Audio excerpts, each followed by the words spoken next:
Uma boa noite a todos. Que a paz, do Mestre Jesus possa nos envolver a todos. Obreiros do Senhor. Isso está lá, está aqui, eu tenho um exemplar dele, Evangelho segundo o Espiritismo, capítulo 20º, capítulo 20, Trabalhadores da Última Hora. 5 itens só desse capítulo. Começa com uma parábola, a parábola do trabalhador da vinha, onde o senhor da vinha sai a buscar os trabalhadores na primeira, na terceira, na sexta, na nona e na 11ª hora. Não vamos tratar especificamente disso, talvez a gente comente alguma coisa depois. No segundo item, Kardec vai ali trazer um pouquinho mais de explicações sobre essa parábola. Depois nós temos o item 3, que daí é direto para nós, a nossa responsabilidade como espíritos.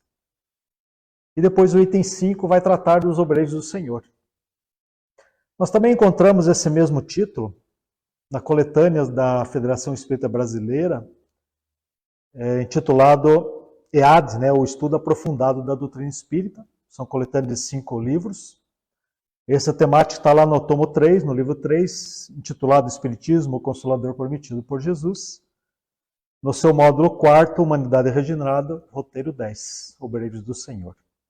Um pouco mais de explicações, alguns comentários e algumas referências de outros espíritos que nos trazem alguma informação sobre isso. Mas se nós vamos falar sobre Obreiros do Senhor, talvez a gente precise fazer algumas reflexões iniciais. Quem são os obreiros do Senhor? Pensamos sobre isso, Está longe de nós, Como é que é essa questão, São eles lá, Mas também quem é o Senhor, Vamos falar dos obreiros e do Senhor. Quem é o Senhor?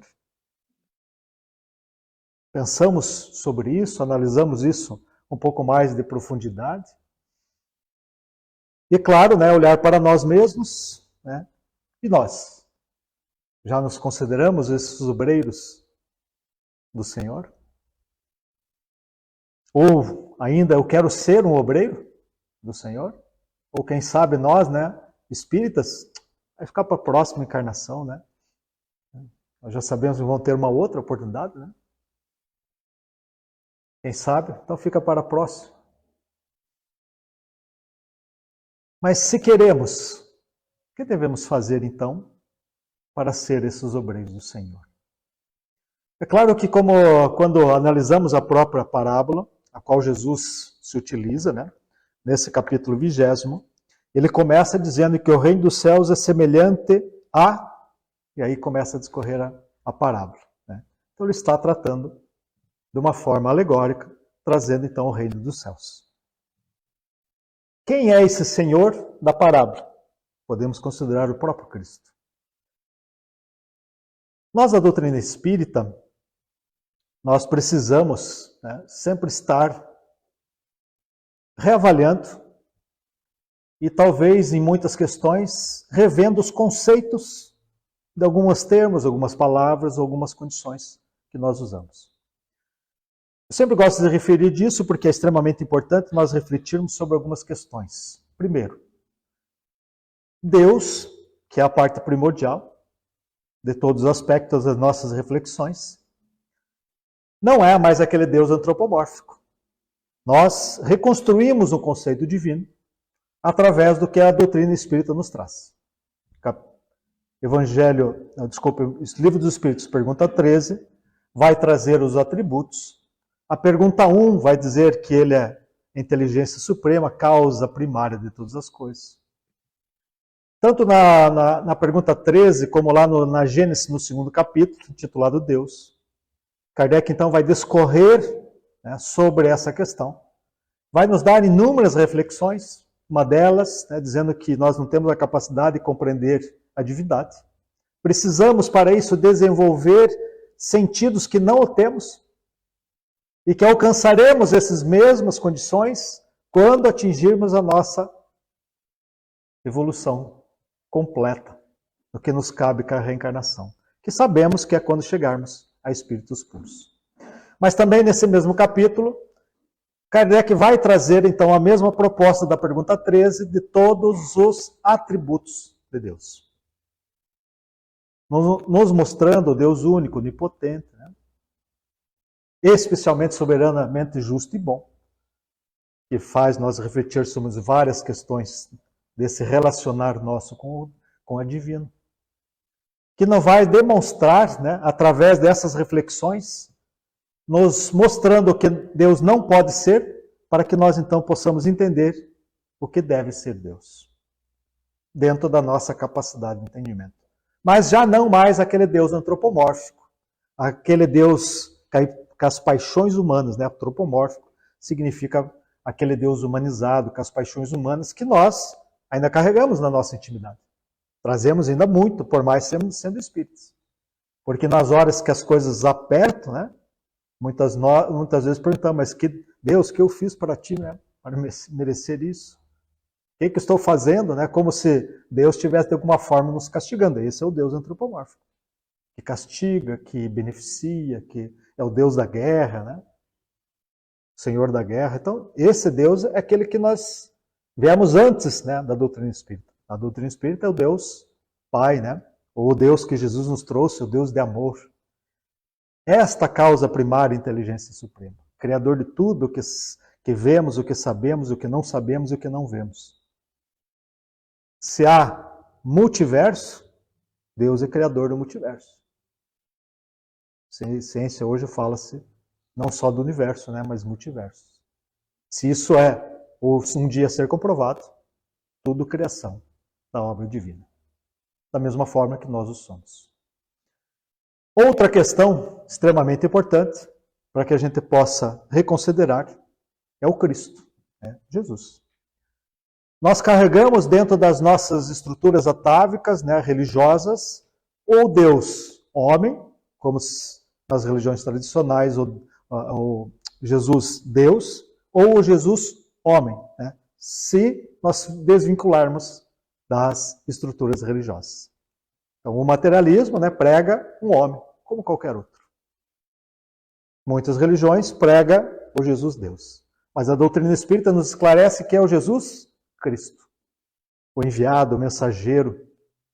E mais do que isso, né? No livro A Caminho da Luz, primeiro capítulo, Gênese planetária, existe uma pleia de espíritos superiores, eleito pelo Pai, a qual as rédeas dos sistemas estão nas suas mãos, desses espíritos eleitos pelo Pai, a qual Jesus é um dos seus membros. No mesmo capítulo, um pouquinho depois, vai narrar que Jesus, de uma forma figurada, é claro, recebe em suas mãos augustas a massa incandescente que dá origem ao planeta Terra. Lembrando, 4 bilhões e meio de anos atrás. Jesus já era o Cristo. Já era um espírito muito mais do que o espírito puro. Né? Já eleito pelo Pai, que faz parte de uma pleia de espíritos superiores, que governam os sistemas. E a gente nem consegue entender muito bem sobre o que estão falando, né? Quem sabe, né? Lá na frente a gente vai entender isso. Porque a gente não sabe se você está falando de galáxia, sistema, do nosso sistema planetário, né? Do que está falando. Não esclarece isso, só diz sistemas, né?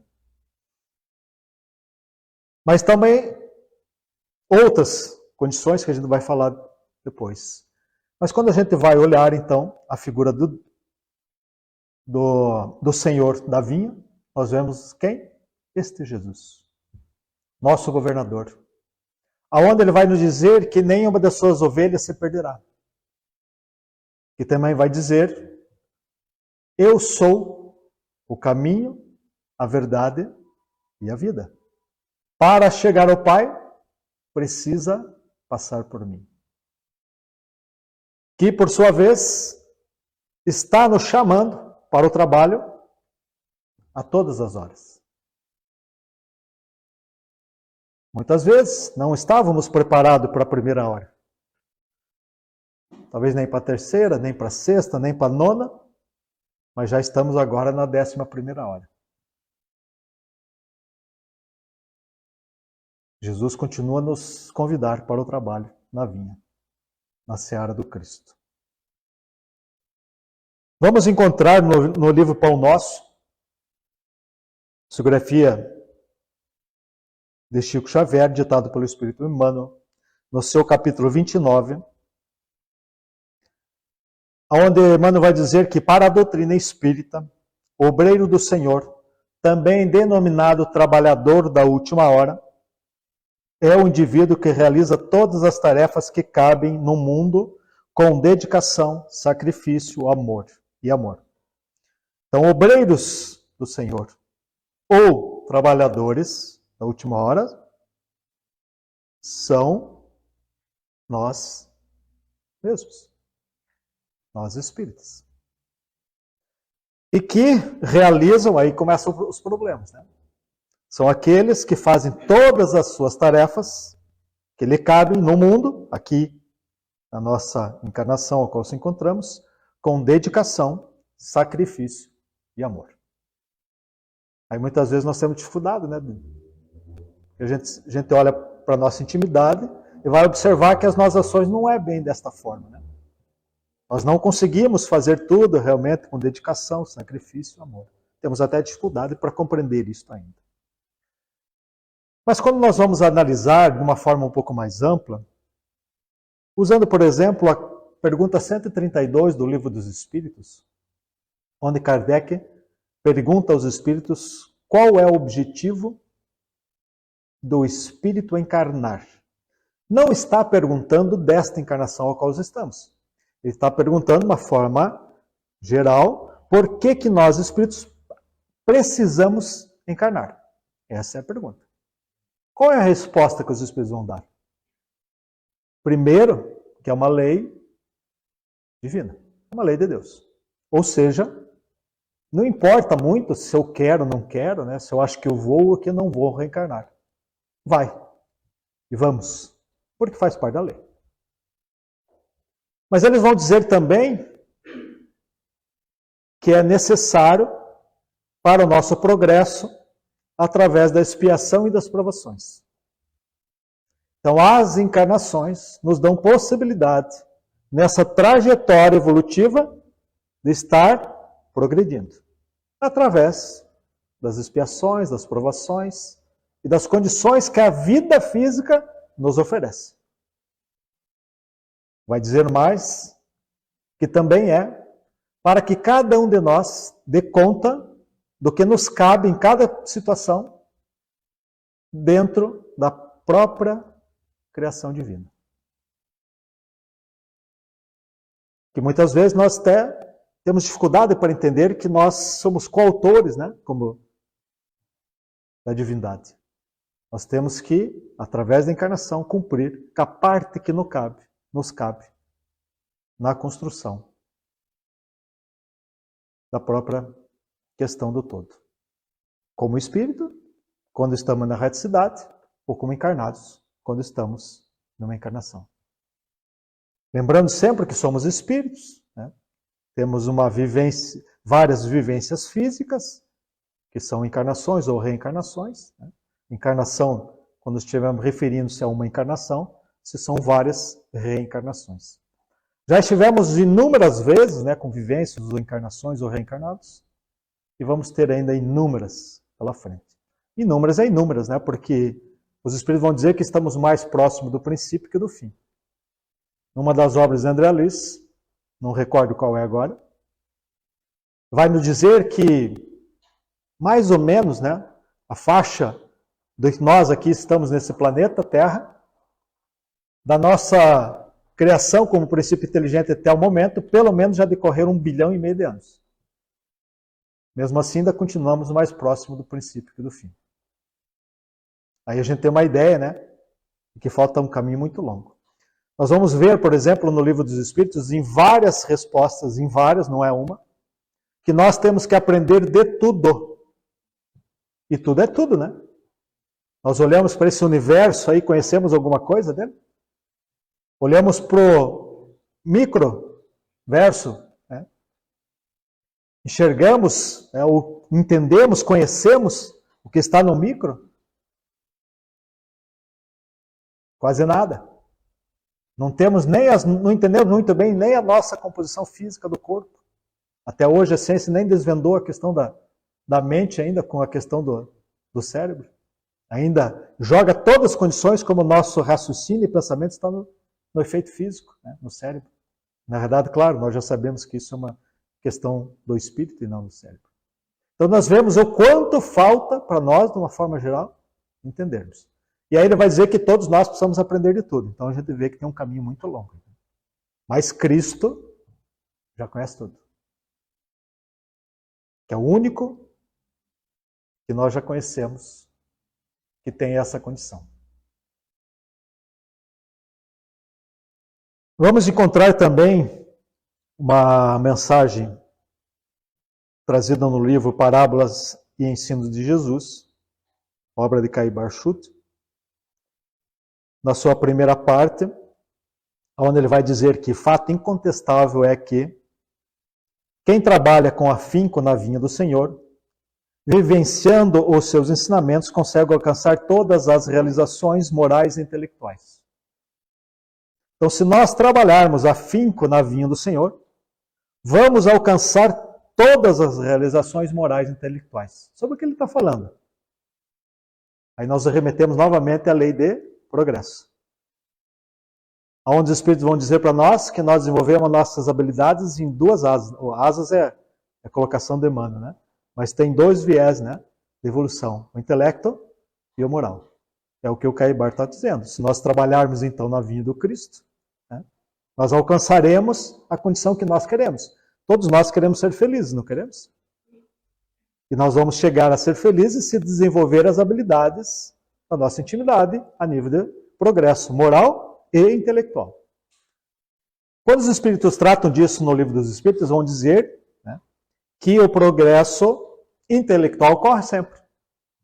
Fato muito fácil de entender. Quem trabalha hoje, profissão que for, todo momento está estudando alguma coisa. Ou seja, está precisando renovar as suas habilidades intelectuais. Senão fica para trás.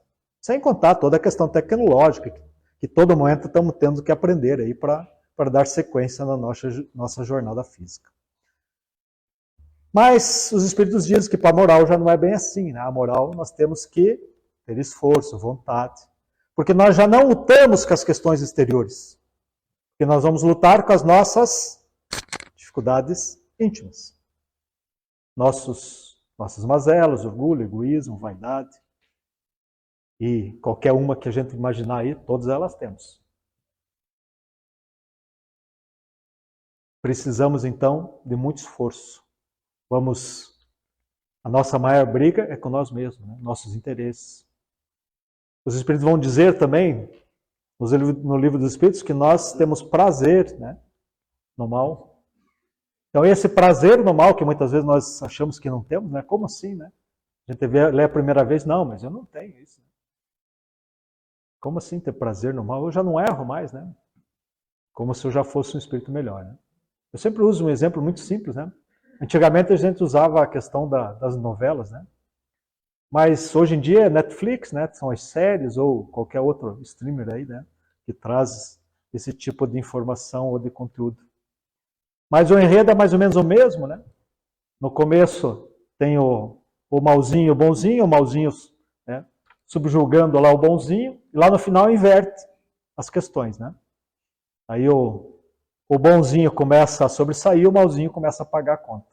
E nós fazemos o que nesse momento? Vibramos, né? Agora sim, né? Está recebendo o que merece. Lá em Joinville a gente faz. Sei que aqui em São Bento o pessoal já não faz mais isso, né? Mas lá a gente ainda tem esse tipo de ação, né?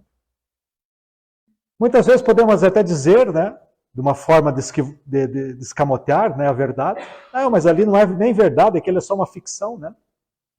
Realmente pode até ser, né? Mas o meu sentimento não é. Esse é verdadeiro. Então esse vibrar porque alguém está sofrendo, que é o mal, ainda está na minha intimidade, seja ele que for. Então nós ainda, na nossa condição evolutiva, ainda temos prazer no mal. E olha que aqui é um exemplo só, né? O que nós precisamos então é lutar contra essas dificuldades. Né? Ou seja, entender que somos ainda, né, egoístas, orgulhosos, né? E todas e qualquer outra deficiência moral que possa existir ainda temos, em grau maiores ou menores, mas ainda faz parte da nossa intimidade. E para isso então precisamos mudar. E para isso precisamos evoluir. E evolução, né, em termos intelectual, nós já sabemos o que é, né? Porque é essa capacidade de estar revendo e compreendendo e trazendo conteúdos diferentes, né, para que possamos ter mais habilidade nas questões materiais. Mas e o progresso moral, o que é? Se eu preciso progredir moralmente, eu preciso saber como que eu faço isso. E como eu faço para progredir moralmente? Fazer o bem. Fazer o bem. Mas de que maneira eu faço isso? Né?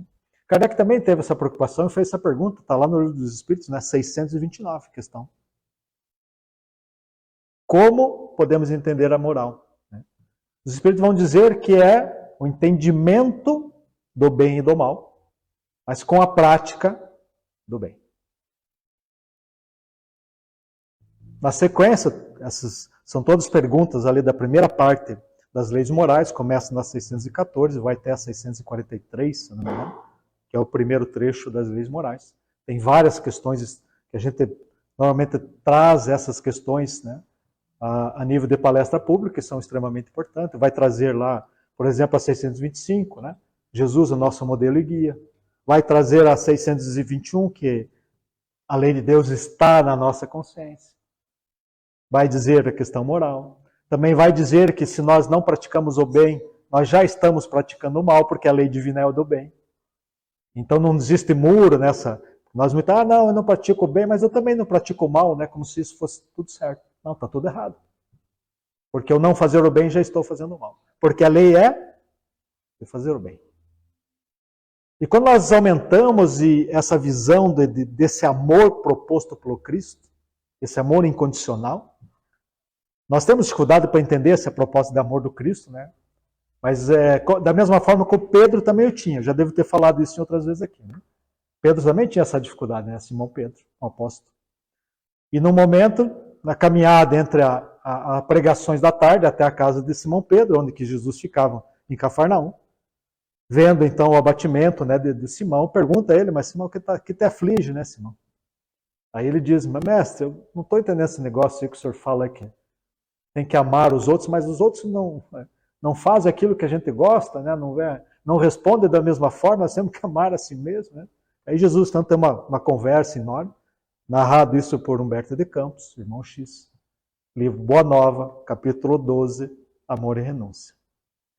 Aí, numa certa altura, né, Jesus vai virar então para Pedro e dizer, Simão, o amor verdadeiro e sincero é aquele que não espera nenhuma recompensa. Então, o amor que nós devemos buscar é aquele que não espera nada em troca. E aí fica muito mais claro e mais fácil nós entendermos por que os espíritos superiores continuam nos tutelar, nos amparar, nos auxiliar, porque eles nos amam incondicionalmente. Porque nós não temos nada a dar para eles, mas eles também não esperam nada. Eles apenas nos amam.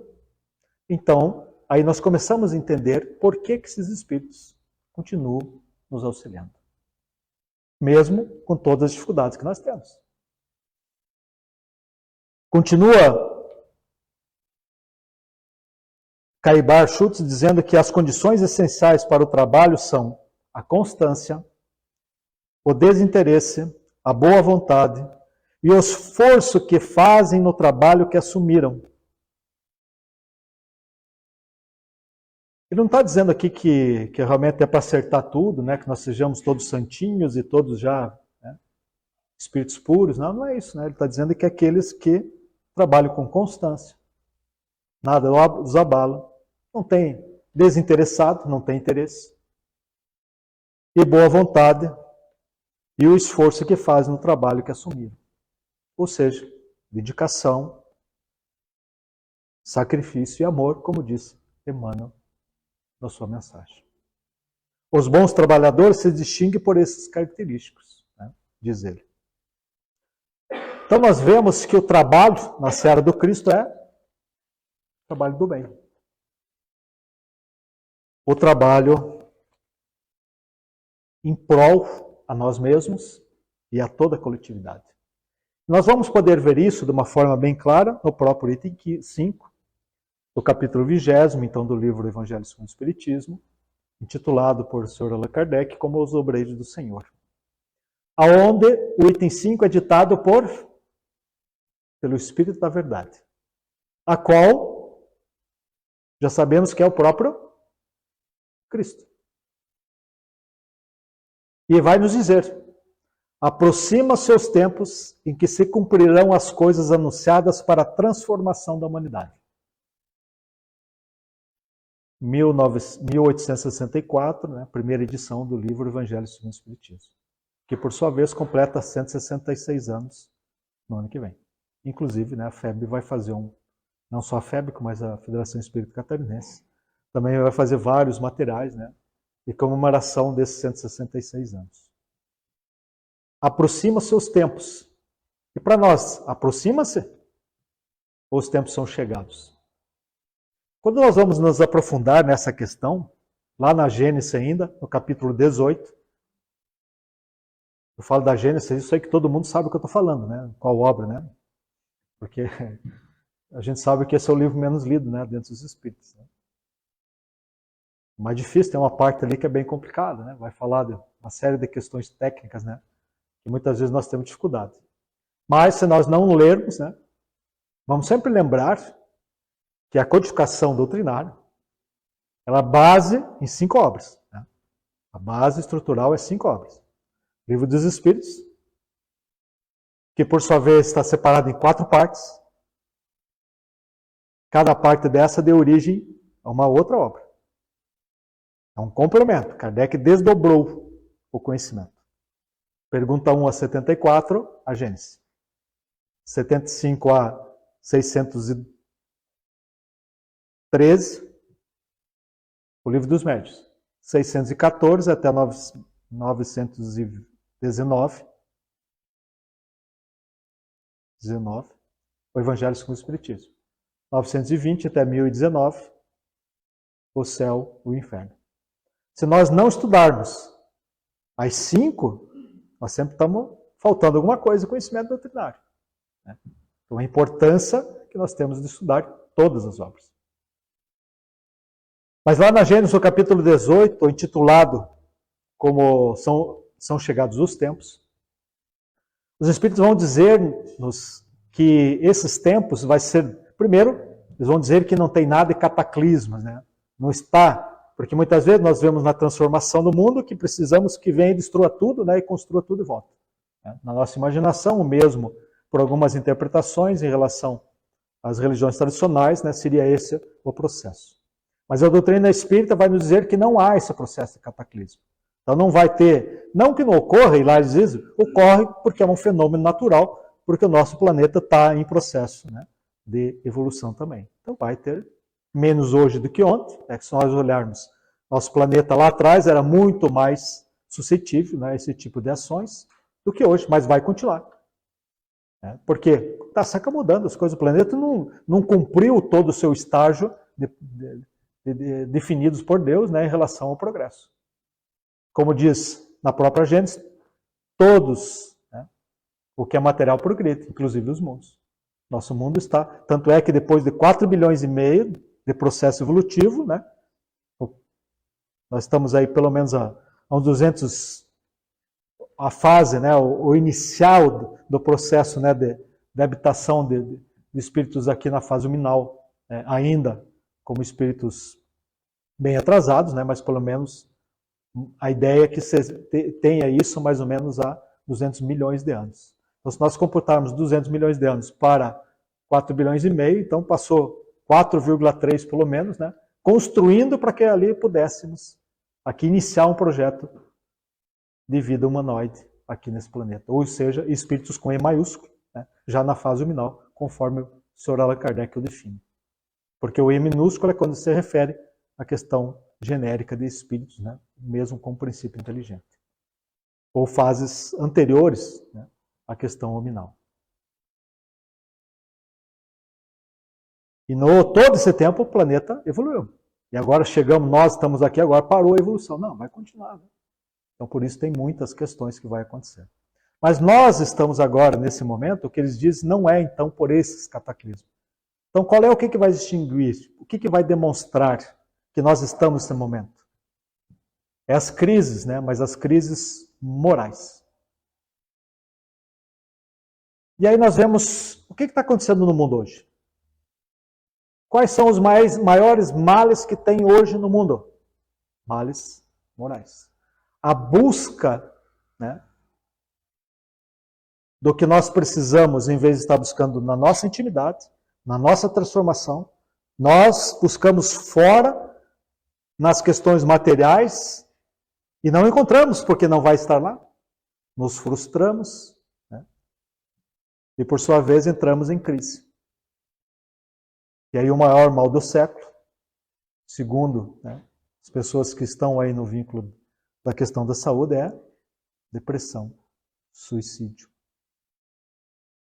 Que são esses provocados por essas crises morais. Na busca, né, das questões que não encontraremos. A doutrina espírita está, não só a doutrina, mas o próprio Evangelho do Cristo, né, a doutrina espírita está cheio, né, de condições nos demonstrando essas questões que precisamos fazer. Né. Nós, por exemplo, de uma certa forma ainda, a qual nos encontramos, de uma forma geral, nós imaginamos que aqui devemos ter uma vida de benesses, sem sofrimento, sem dificuldades, né, nenhuma. E corremos e buscamos isso. Até jogar na loteria, né? Para ficar sem trabalhar, ficar uma vida boa. Né? Quando a gente vem na casa espírita, a gente, não, mas se eu ganhar, eu vou ajudar o centro ainda, né? Vai nada, a hora que ganhar vai desaparecer. Mas não vai ganhar, Deus é bom, né? Não deixa nós ganhar. Para não estragar essa vida, né? Mas quando nós, ainda essa busca, né, de uma vida perfeita aqui, nós encontramos isso em algum lugar do Evangelho do Cristo? Que nós vamos ter uma vida aqui de benesses? Jesus apontou isso em algum momento? Não, né? Ele prometeu sim, né? Mas em outro mundo. Não nesse. E a doutrina espírita? Nos aponta alguma coisa nesse mesmo sentido? Que vamos encontrar aqui? Não, né? Eles vão dizer que a felicidade não é desse mundo. Claro que podemos alcançar aqui a felicidade, né, permitida dentro desse mundo, desde que nós façamos, né, o que já olhamos aqui com o homem de bens. Porque aí nós vamos satisfazer a nossa intimidade. Porque nós estaremos com a consciência tranquila. Porque estaremos fazendo o máximo que podemos dentro das nossas capacidades. Aí conseguiremos ser felizes no que a vida nos oferece. Pode estar tudo caindo do lado, mas nós estamos ainda tranquilos, equilibrados. Isto é verdadeira felicidade. Nos demonstrando que Deus é justo e bom. Que se tudo que me ocorre é para o meu bem. E tudo, né, tem uma justiça, tem uma razão. Quando eu entendo esse aspecto, nada do externo me afeta. Porque eu sei que aquilo é para o meu bem. Por mais que eu não entenda o que é. A ignorância é minha. Deus não é aquele Deus antropomórfico. Deus é o Deus bom, é o justo. Se Ele é bom, tudo o que acontece na minha vida é para o meu bem. Eu posso não entendê-lo, mas é. E se acontece é porque alguma coisa eu fiz para isso. Nós sabemos que somos herdeiros de nós mesmos. Palavras de Emmanuel, né? Se usa essa expressão. E sabemos, né, que tudo aquilo que fizemos de errado perante a lei, teremos que ajustar. Na primeira pergunta, né, da Leis Morais, na 614, Kardec faz uma pergunta, né, e os espíritos dão 3 respostas. Primeiro ele pergunta, porque ele vai começar a tratar da lei natural. Ele pergunta, né, se lei de Deus e lei natural é a mesma coisa. Os espíritos começam dizendo que sim, primeira resposta. Segunda, é o único caminho para o homem encontrar a felicidade. Então a lei divina ou natural é o único caminho que nós temos para alcançar a felicidade. Mas eles vão dar uma terceira colocação ainda nessa resposta. Todas as vezes que nos afastamos então dessa lei, nos causa então a infelicidade ou o sofrimento. Então o sofrimento e a infelicidade está vinculado aos erros que nós mesmos cometemos perante a lei de Deus. Que por sua vez está na nossa consciência. Nós nem podemos alegar ignorância. Claro, nós vamos desvendando-a, está lá na 621A, conforme o nosso progresso. Porque ou nós esquecemos ou desdenhamos, ou seja, eu não dou importância, ou eu reneguei para um processo que eu não quero lembrar. Mas ela está em mim. Tanto é que se nós cometemos um pequeno ato contrário à lei de Deus, imediatamente a nossa consciência nos avisa. Não devia ter feito isso. Mas nós o que fazemos? Criamos uma desculpinha qualquer e jogamos para debaixo do tapete ali aquela questão. E está tudo kits, né? Está nada. Né? Vamos ter que reaver essas questões lá na frente. Portanto, precisamos, né, entender um pouco mais profundo as questões. Mas para que possamos continuar, o Espírito da Verdade vai dizer ainda: felizes os que houverem trabalhado no campo do Senhor com desinteresse e sem outro motivo senão a caridade. Trabalhado no campo do Senhor com desinteresse. Nós já vimos isso hoje, né? Amar, o verdadeiro amor é aquele que faz sem nenhum interesse. Amar por amar. Então é fazer as coisas porque precisamos fazer. Esta é a lei. Sem outro motivo senão a caridade. Aqui vem uma outra reconstrução do contexto, né, do que é a caridade. Você já deve ter ouvido falar, né, que aquele povo que viveu lá na Idade Média comprava indulgência, não comprava?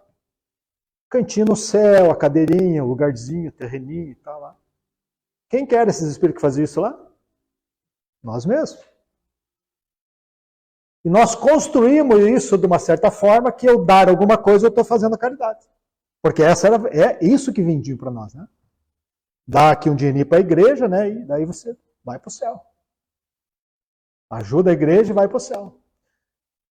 Nós fomos marcando isso na nossa intimidade, chama-se esse processo atavismo, né? Fomos criando essas marcas, que até hoje está em nós. Ainda imaginamos que se eu dou alguma coisa para alguém, eu estou fazendo caridade. Pode ser que sim, mas pode ser que não. Se for com interesse, não é caridade. Por quê? Porque eu estou dando por alguma questão. Se eu atingir aquela questão, está tudo certo. Mas se é por desinteresse, aí sim.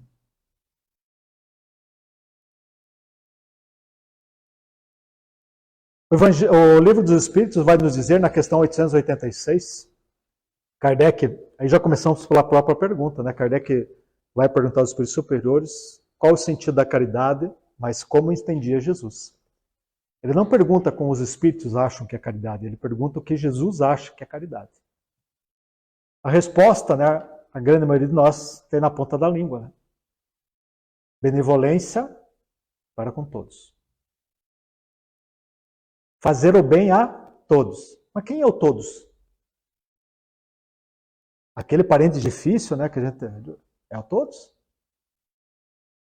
Aquele vizinho, aquele companheiro de trabalho, né, às vezes meio complicado, é todos também. E aquele político que nós olhamos no celular lá, queremos enganar ele, né? Também. E obsessor? Também. Todos fazem parte do todo. Não há exceção. Só podemos amar a todos se for sem interesse. Porque quando eu olho para um parede difícil, né, eu vejo o quê? Os meus interesses. Ele não está fazendo o que eu quero. Mas aí não é só falta de fazer o bem. Também é uma questão de não ser indulgente. Porque a segunda colocação é ser indulgente com as imperfeições alheias. E o que nós queremos fazer? Moldar os outros. Não é assim que nosso comportamento age? Eu sempre quero moldar todo mundo. Porque eu sou o cara, né? Eu sou o que sabe tudo. Quero moldar meus pais, meus filhos, minha esposa, meu marido, né? Qualquer um. Como se eu fosse o dono da verdade. Da mesma forma que os outros tentam me moldar. Mas nós deixamos. Só se tiver um interesse aí. Mas se não tiver interesse, não vai deixar. Da mesma forma que os outros também não deixam nós fazermos. Então nós vemos ainda nesse comportamento, né, que nós não entendemos ainda o que é indulgência. E o terceiro ponto é perdão às ofensas. Quais ofensas? Todas. Sem exceção. Quantas vezes necessário. E aí começa, né, nosso processo, esse amor incondicional, tão difícil de nós compreendermos, porque nós dissemos que amamos alguém, desde que se alguém não faça alguma coisa, eu não digo que nos ama, não nos ama mais. Porque se ele disser que não nos ama, o que nós fazemos? Também não ama. Eu preciso da troca. Se eu não tiver troca, não... Que amor é esse? Esse não é um amor proposto pelo Cristo. Proposto pelo Cristo é muito mais profundo do que isso. Seus dias de trabalho serão pagos pelo cêntuplo do que tiverem esperados, diz o Espírito da Verdade. Então aquilo que nós podemos esperar vai ser 100 vezes mais. Nós não temos ideia. Se nós formos realmente trabalhar com desinteresse e sem outro motivo senão a caridade. A caridade, nós precisamos entender que a caridade, benevolência, indulgência e perdão é o amor em ação. De que maneira nós podemos amar o próximo? É fazendo o bem, entendendo ele como ele é, perdoando qualquer problema, qualquer situação. Esta é a condição que nós temos para esse amor, porque caridade é o amor em ação. É claro que o processo de amor é um pouco mais amplo ainda que isso, né? Porque Jesus, quando resume a lei dos profetas, ele diz o quê? Que nós precisamos amar a Deus sobre todas as coisas. Eu só consigo amar a Deus sobre todas as coisas se eu entender o Deus universal, né? Esse Deus que a doutrina nos oferece. Porque se for o Deus, esse Deus ainda antropomórfico, né? Que nós temos ainda parte dele na nossa intimidade, esse eu não amo. Porque tem hora que ele está me castigando. Como é que eu vou amar alguém que vive me castigando? Essa ilusão de entendimento, né? Por isso que eu preciso reconstruir esses conceitos. E amar a Deus sobre todas as coisas, né? Sobre meu tempo, meu dinheiro, qualquer coisa que eu imagine, minha família. Essa era uma dificuldade também de Simão Pedro, que está narrado inclusive no mesmo capítulo 12 do Boa Nova. Felizes os que houverem dito aos seus irmãos, irmãos, trabalhemos juntos e unamos nossos esforços a fim de que o Senhor, ao chegar, encontre acabada a obra. Nós estamos trabalhando unidos, né?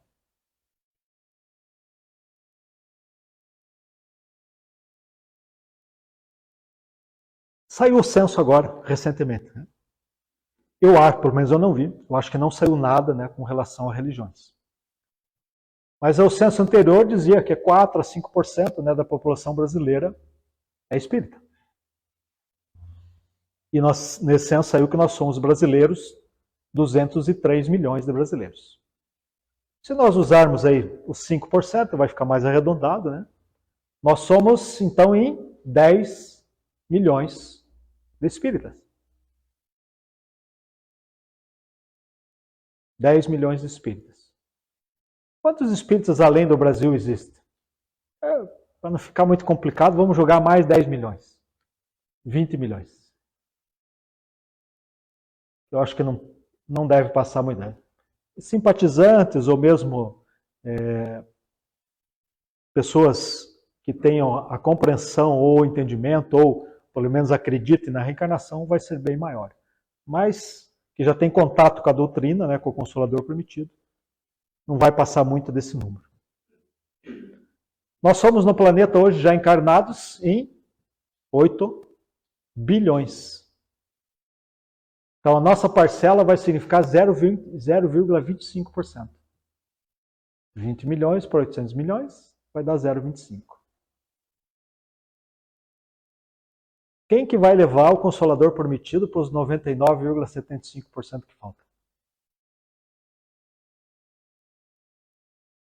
Nós estamos trabalhando unidos, juntos, né? Nos esforçando pelo mesmo ideal. Até na casa espírita, às vezes é complicado, né? Porque um quer de um jeito, outro quer do outro. Né? Perfeição nossa, né? Nossas dificuldades. E aí a gente começa a observar o quanto falta nós refletirmos sobre essas questões.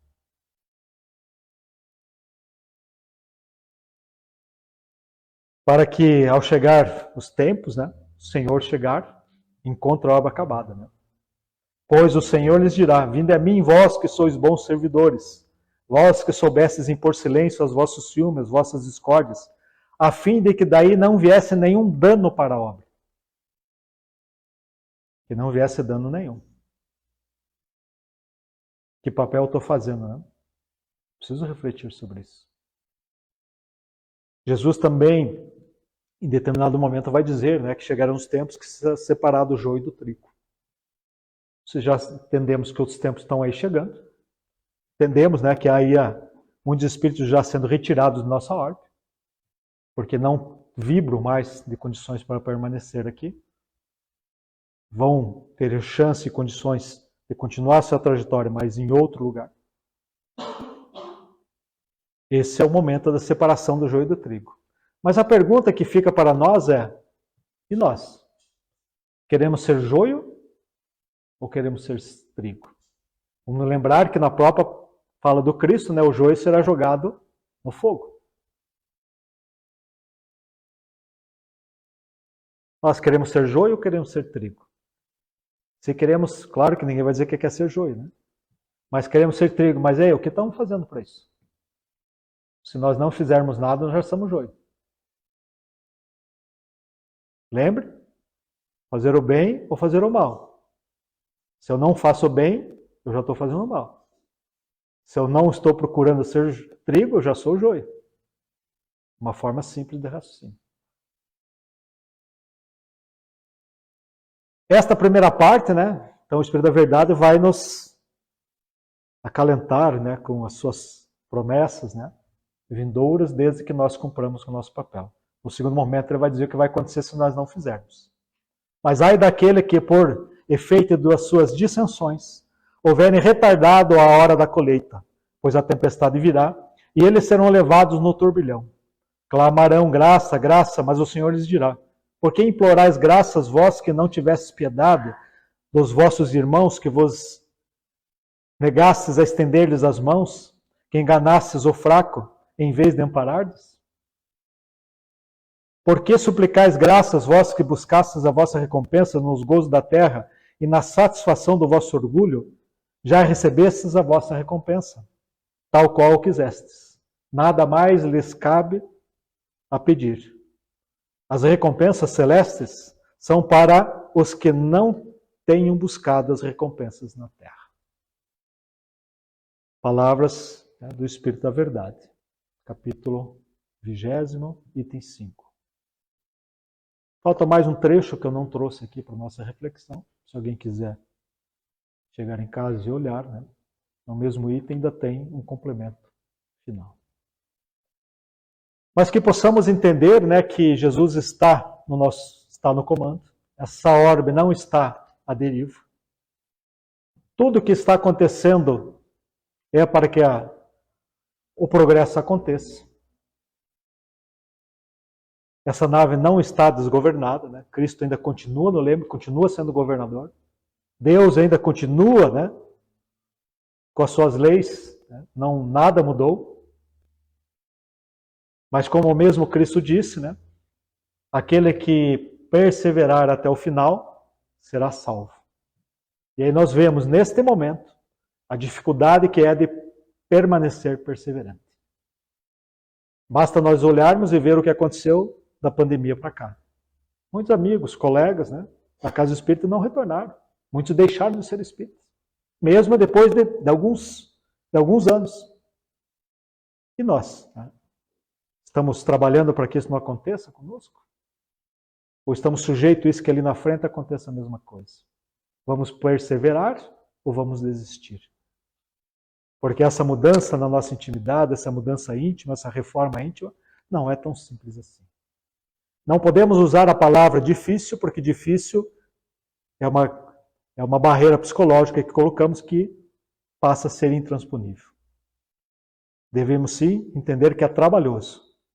Mas se trabalharmos, receberemos a paga em cêntuplo do que nós esperávamos. Claro que isso tudo serve para todos nós, né? Não é o fato daqui estar falando para vocês isso, né, que eu preciso menos, né? Talvez muito mais. Né? Nos últimos, ainda tem mais uma domingo, na quinzena, estou fazendo 6 palestras com a mesma temática. Então, o quanto eu preciso, vocês precisam uma vez só, né? Eu preciso de 6, né? Para poder entender melhor essa questão. Todos nós estamos, né, dentro da mesma condição, nesse processo evolutivo. E que possamos, então, com o auxílio, né, de Cristo, sempre, né, Jesus sempre está ao nosso lado, o Espírito Protetor sempre está ao nosso lado, os Espíritos Amigos sempre estão ao nosso lado. Quem não está do lado deles somos nós. Nós que nos afastamos, não é eles que se afastam de nós. Precisamos entender isso. Então, que nós possamos ficar a cada vez mais próximo deles. Né? Que as nossas ações, nossos atos possam fazer com que realmente eles nos auxiliem e que nós possamos vencer as nossas próprias sombras, nossas próprias iniquidades. Obrigado pela atenção. Que Jesus possa nos amparar e fortalecer a todos.